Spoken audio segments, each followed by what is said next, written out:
ادمجناهم كل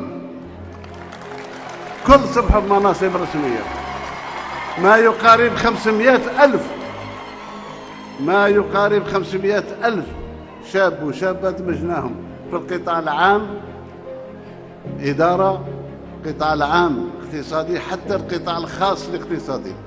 إذن نتمنى إن شاء الله باش نواصل بهذه الكيفية حتى نقضي على البطالة، ولكن في انتظار ما نقضي على البطالة ما سمحناش في الشباب تاعنا، درنا لهم هذه المنحة تاع البطالة اللي باش نزيد فيها إن شاء الله ابتداء من 2025.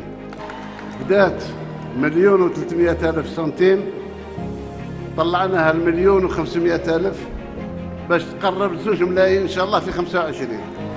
راني عارف ما تكفيش.